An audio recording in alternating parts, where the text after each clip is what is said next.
So welcome. In how many years will rupees 4,400 amount to rupees 5,984 at 4% per annum simple interest? So எத்தனை வருஷத்துல எத்தனை இயர்ல இந்த 4,400 5,984 மாறுறாரு இன்ட்ரெஸ்ட் சேர்த்து அப்படின்னு கேட்குறாரு. ஸோ இன்ட்ரெஸ்ட் சேர்த்து அமௌண்ட்டுக்கு இது வந்து நம்ம பிரின்சிபல்.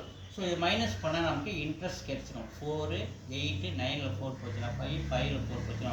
ஸோ இன்ட்ரெஸ்ட் நமக்கு என்ன கிடைச்சிது 1584.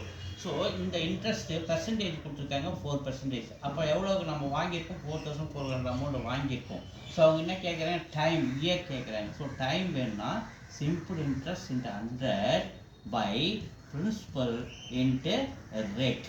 ஸோ சிம்பிள் இன்ட்ரெஸ்ட் நம்ம கண்டுபிடிச்சது 1584 into 100 by principal 4400 into rate வந்து நமக்கு 4%. கவனிங்க 2 ஜீரோக்கு 2 ஜீரோ கேன்சல். இந்த 44 11 டேபிள் எடுத்துக்கணும் 4 டைம்ஸ். இந்த 11 டேபிள் எடுக்கணும் 15 1 டைம்ஸ் மீதி ரிமைண்டர் 4 48 4 டைம்ஸ் 44 மீதி ரிமைண்டர் 48ல் 4 44 மறுபடியும் ஒரு 4 144. இங்கே 4 டேபிளுக்கு அடிக்கிறேன் மறுபடியும் 140 வர 3 டைம்ஸ் 12 மீதி ரிமைண்டர் 2 24 5 6 டைம்ஸ் 24. இங்கே 4 இருக்குது 1 டைம்ஸ் மறுபடியும் இதை 36 4 டேபிள் வச்சா 9.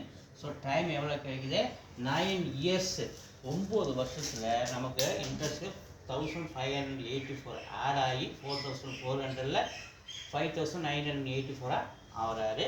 ஸோ நமக்கு இயர் எவ்வளோ 9 இயர்ஸ் ஆன்சர்.